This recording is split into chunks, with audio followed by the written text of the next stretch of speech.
Hello viewers, मैं हूं कल्पिता और आप सभी का स्वागत है हमारे प्रोग्राम में जिसका नाम है संजीवनी। दोस्तों, आज हम हिप रिप्लेसमेंट के बारे में बात करने वाले हैं। हिप रिप्लेसमेंट सर्जरी क्या होती है, किन कारणों की वजह से की जाती है, इनमें कौन सी सावधानियां बरतना जरूरी है, चलिए जानते हैं आज ऑर्थोपेडिक सर्जन डॉक्टर अभिषेक नेरुरकर जी से। चलिए उनका स्वागत करते हैं और एपिसोड की शुरुआत करते हैं। डॉक्टर अभिषेक नेरुरकर जी, आपका हमारे संजीवनी के मंच पर बहुत बहुत स्वागत है। बीवीजी टीवी की इस पहल में मुझे बुलाने के लिए शुक्रिया जी। डॉक्टर आज हम बात करने वाले हैं हिप रिप्लेसमेंट के बारे में। जैसे कि नी रिप्लेसमेंट की सर्जरी होती है, वैसे ही हिप रिप्लेसमेंट की भी सर्जरी होती है। तो हमारे दर्शक आपसे जानना चाहेंगे कि हिप रिप्लेसमेंट किन कारणों की वजह से किया जाता है। देखिए, नी रिप्लेसमेंट तो सभी जानते हैं कि क्या है और क्यों किया जाता है। बेसिकली एज रिलेटेड डिसऑर्डर है, अर्थराइटिस। एक बार आपका 60-65 एज हो जाए तो उसके बाद घुटना घिस जाता है और उसके बाद नी रिप्लेसमेंट करने की ज़रूरत पड़ सकती है। पर हिप रिप्लेसमेंट बहुत अलग है नी रिप्लेसमेंट से, और हिप रिप्लेसमेंट के जो रीजंस है वो भी काफ़ी डिफरेंट है। सो हिप के प्रॉब्लम्स और नी के प्रॉब्लम्स दोनों अलग अलग है। अगर हम वेस्टर्न कंट्रीज में देखें तो हिप आर्थराइटिस जो है वो काफ़ी कॉमन है और लोगों को हिप आर्थराइटिस की वजह से हिप रिप्लेसमेंट करने पड़ते हैं। पर इंडिया में और साउथ ईस्ट एशियन कंट्रीज़ में हिप आर्थराइटिस उतना कॉमन नहीं है।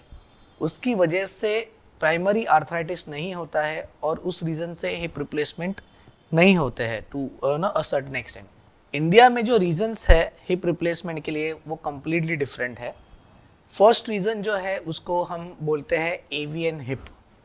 एवियन मतलब जो नेक्रोसिस होता है, नेक्रोसिस इन द सेंस जो अपना हिप है उसका जो ब्लड सप्लाई है वो किसी कारण की वजह से डैमेज हो जाता है, और जब ब्लड सप्लाई नहीं बचता है हिप के लिए तो वो जो भाग है जिसको जो खून है जो नहीं पहुंच रहा है वो डैमेज हो जाता है। अभी ऐसे डैमेज हिप के ऊपर हम नहीं चल पाते हैं और उसके बाद धीरे धीरे धीरे वो हिप जॉइंट पेनफुल होने लग जाता है जी।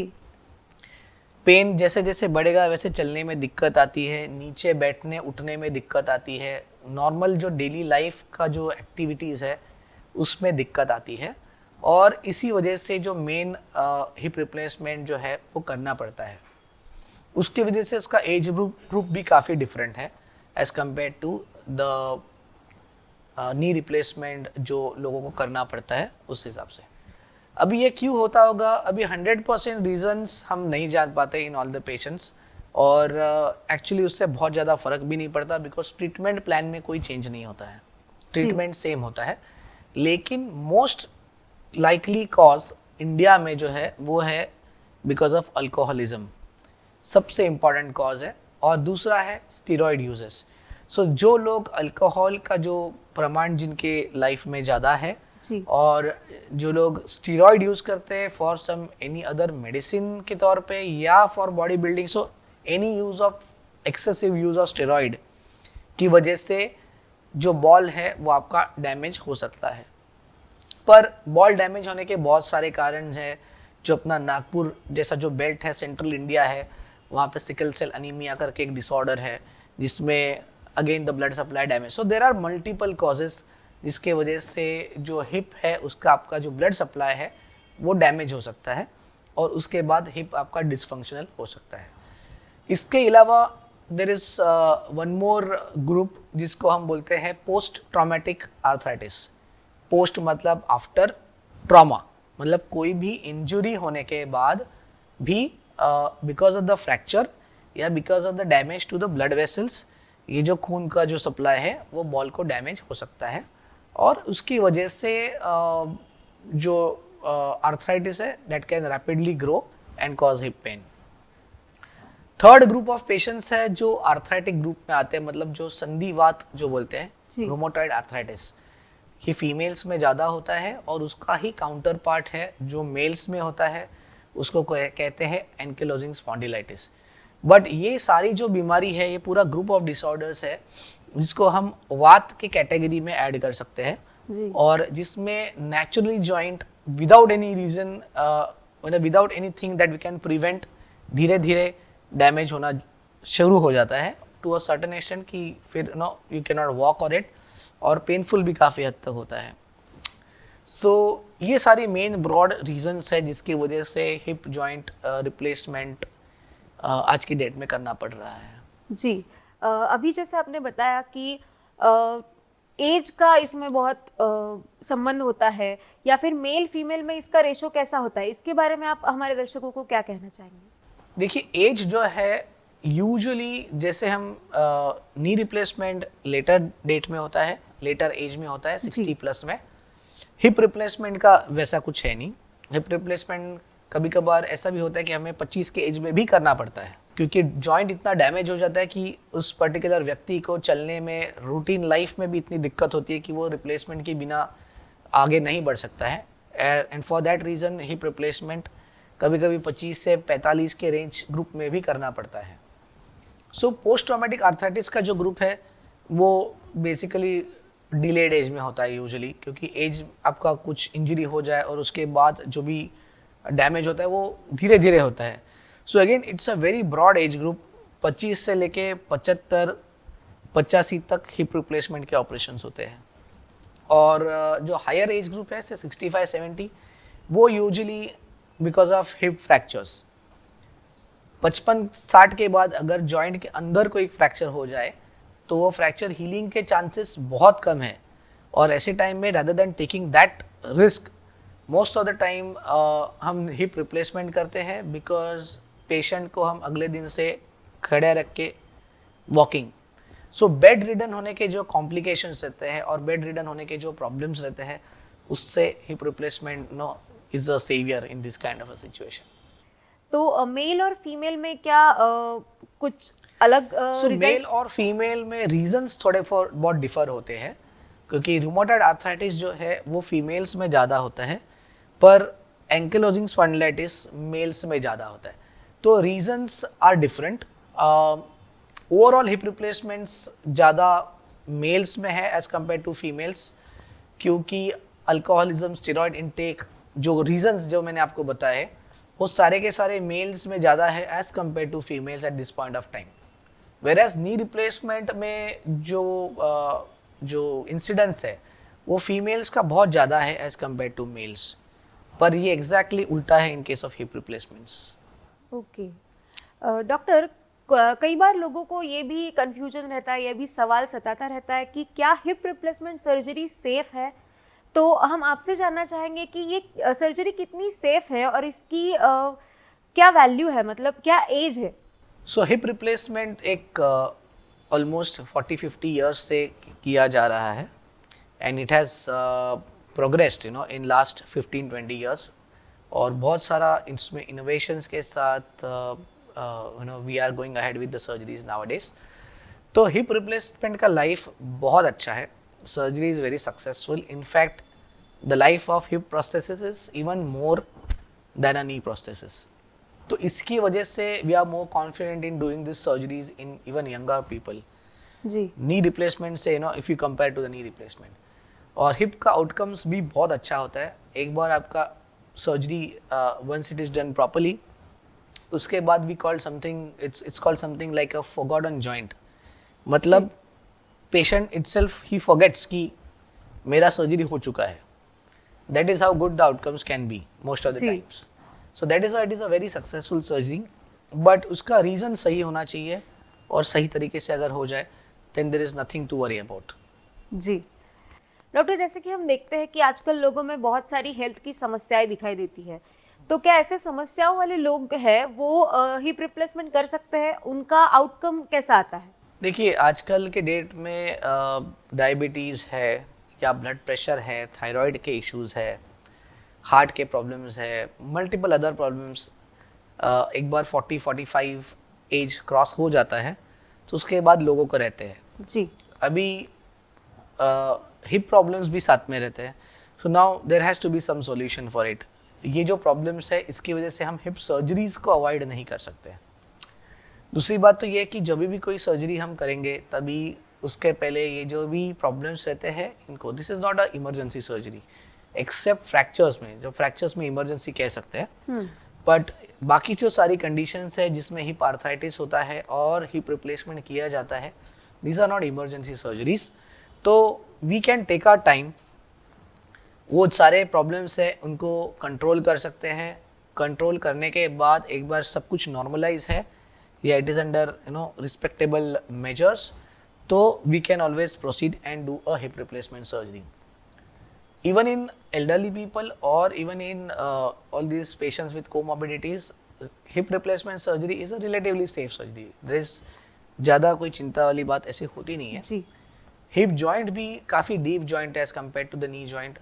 उसका जो सॉफ्ट टिश्यू कवर है वो भी काफ़ी अच्छा है as compare to the knee joint. इसकी वजह से नी जॉइंट के कंपैरिजन में हिप का आउटकम्स और हिप में प्रॉब्लम्स बहुत लेस होते हैं। डॉक्टर, हम आजकल देखते हैं कि बहुत सारी चीज़ें एडवांस होती जा रही है, तो क्या हिप रिप्लेसमेंट सर्जरी में भी कुछ एडवांसमेंट आई है? देखिए, hip replacement surgery as I said ना कि जो 50 साल ऑलमोस्ट हो गए हैं तब से बहुत चेंज हुआ है।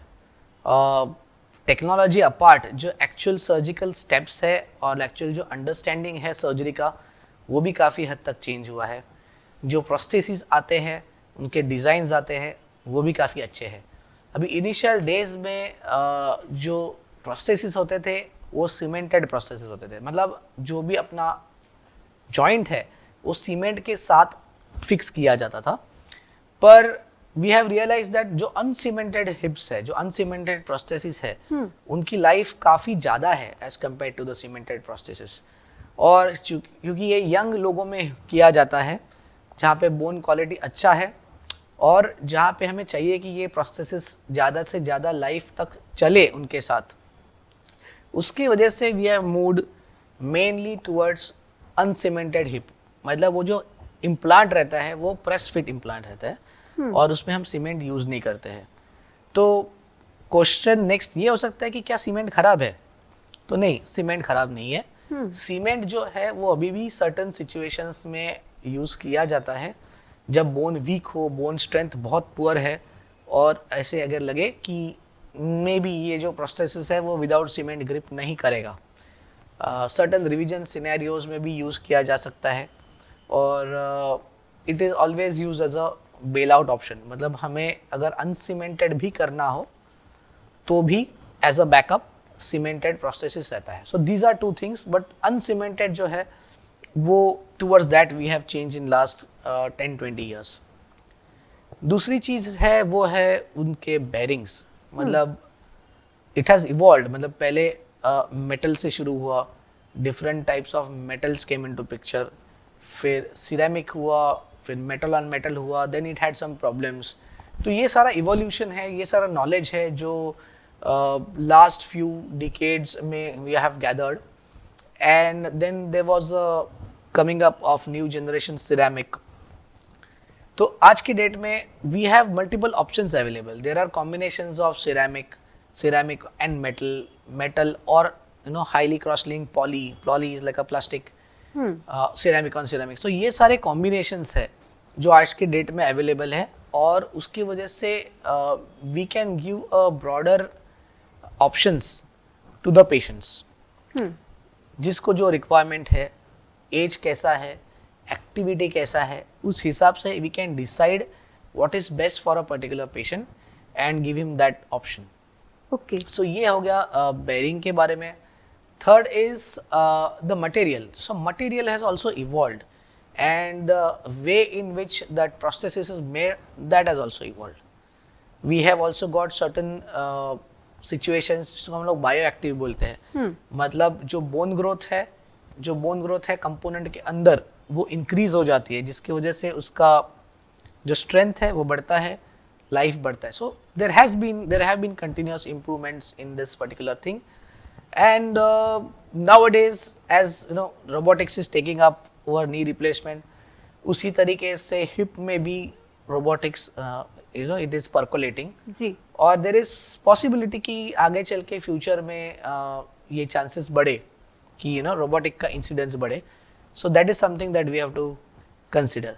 So advances are they keep on happening, or definitely as we understand more and more इसमें और एडवांसेस आएंगे and will keep improving because we ultimately want to give a longer life और ज़्यादा से ज़्यादा पेशेंट का वो जॉइंट चले और ही जी। Should be able to enjoy that particular thing that has been done. That is the ultimate aim. जी डॉक्टर, अभी आपने कहा कि बहुत सारी चॉइसेस है मटेरियल के साथ, बेयरिंग के साथ, तो पेशेंट ये कैसे डिसाइड कर सकता है कि हमें कौन सा मटेरियल लेना चाहिए, कौन सा बेयरिंग यूज करना चाहिए? सो ये एक बहुत अच्छा सवाल है बिकॉज क्या होता है कि पेशेंट्स को कुछ मतलब दे कैनॉट डिसाइड, जी they are dependent on the guidance from the surgeon. So you should actively ask these questions to your doctors और you should understand क्योंकि जैसे हर चीज़ों में होता है वैसे the higher the bearing उसका cost भी it's ji. more. So whether आपको ceramic on ceramic which is the costliest आपको उसकी ज़रूरत है या नहीं है, ये जो पर्टिकुलर डिस्कशन है ये आपने आपके डॉक्टर के साथ करना चाहिए. और just because something great is available that it doesn't mean कि आपने वो ही करना चाहिए. जी so what is more suitable for you and this call has to be taken with the surgeon क्योंकि आप अकेले और सर्जन भी अकेले ये चीज़ नहीं डिसाइड कर पाएंगे. जी डॉक्टर, कई लोग ऐसे होते हैं जिन्हें हिप रिप्लेसमेंट सर्जरी नहीं करना चाहते वो, तो ऐसे लोगों के लिए क्या कोई अल्टरनेटिव ट्रीटमेंट है? देखिए हिप रिप्लेसमेंट सर्जरी एक एक्चुअली एक बहुत ही अच्छी surgery and everybody is actually उनको जी। इतना बेनिफिट होता है, they feel extremely happy after the surgery. पर कभी कभार ऐसा सिचुएशन हो जहाँ पे उनको सर्जरीज अवॉइड करनी हो, ओके, तो उनमें कुछ ऑप्शंस है जो they can try, but all these are all trial things. बहुत सारे इसमें नए नए डेवलपमेंट्स आए हैं. एक एज ओल्ड प्रोसीजर से ये बेसिकली स्टार्ट हुआ था which was called as core decompression. Core decompression मतलब there was a drill hole which was made और ड्रिल होल के साथ हम एक्सपेक्ट करते थे कि वहाँ का वेस्कुलरिटी बढ़ जाए, बट ये हमेशा पॉसिबल नहीं होता है. Then we advance to something called as bone graft, मतलब वहीं पे हम ब्लड वेसल के साथ बोन ट्रांसफर करके we try to provide good blood supply and healing to that bone. पर इन सारी चीज़ों के काफ़ी लिमिटेशंस थे. अभी recently in last few years there are treatments like PRP है और स्टेम सेल्स है, ग्रोथ फैक्टर कॉन्सेंट्रेट्स है. So there are lot of innovations and researches that are going on in this field जो हम अपने patients को offer कर सकते हैं. However all said and done, patients को भी ये समझना ज़रूरी है कि ये सारे जो ट्रीटमेंट्स है ये 100% रिलीफ देंगे नहीं देंगे बोल नहीं सकते. प्लस हर एक पेशेंट में, हर एक डिफरेंट पेशेंट में ये इनका जो आउटकम्स है वो वेरिएबल है. तो किसको फ़र्क पड़ेगा, कितना फ़र्क पड़ेगा नहीं पड़ेगा, it's very difficult to predict. Advance cases अगर हो आपके आर्थराइटिस जिसमें एक जॉइंट घिस गया है, कंप्लीटली डैमेज्ड है और अंदर से it is sharp and causing pain on every movement, ऐसी सिचुएशन में ऑल्टरनेटिव ट्रीटमेंट्स ट्राई नहीं करने चाहिए क्योंकि once you when you know that a particular treatment may not work, तो we should avoid that and then you should proceed for hip replacement.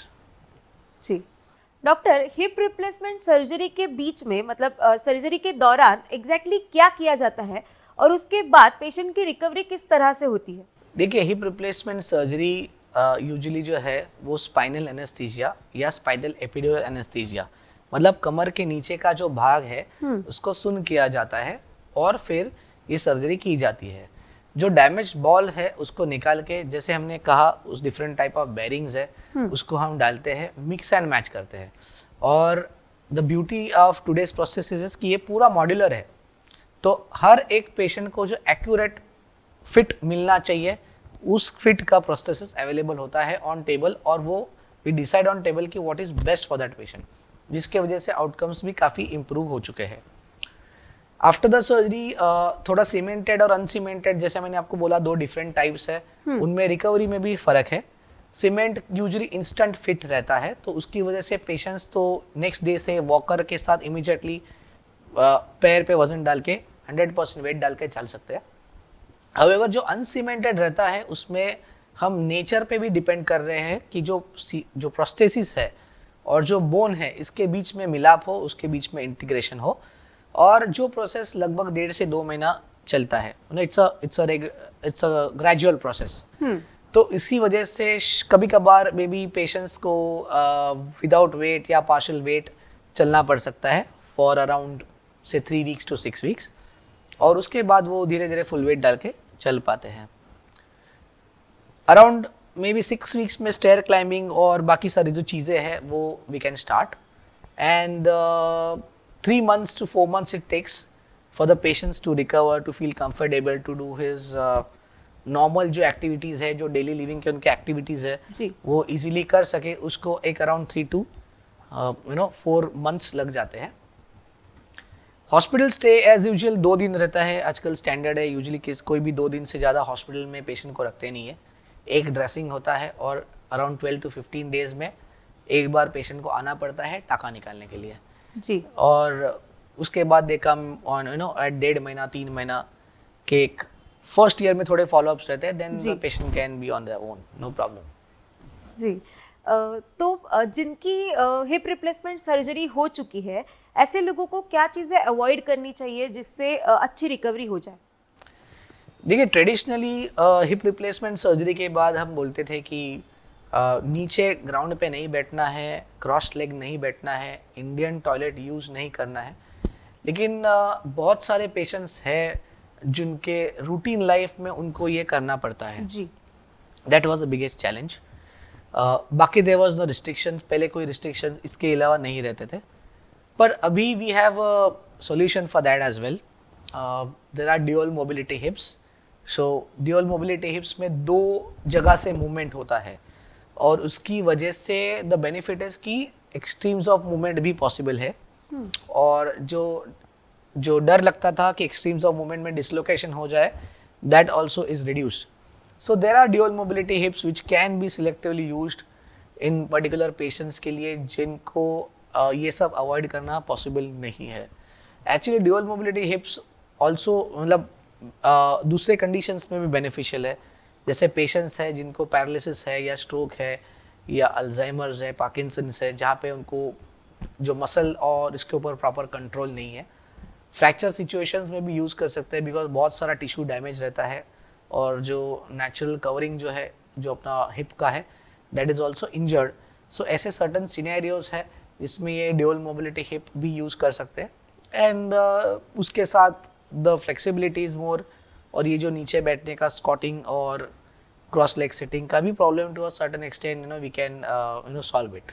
जी doctor, जाते जाते आप हमारे दर्शकों को क्या मार्गदर्शन करना चाहेंगे? देखिए, हिप रिप्लेसमेंट सर्जरी एक बहुत ही सक्सेसफुल प्रोसीजर है, और उसके जो इंडिकेशंस है वो भी बहुत स्ट्रेट फॉरवर्ड है। हिप आर्थराइटिस है जिसमें ये प्रोसीजर किया जाता है, और टू सर्टेन एक्सटेंट फ्रैक्चर्स में ये प्रोसीजर किया जाता है।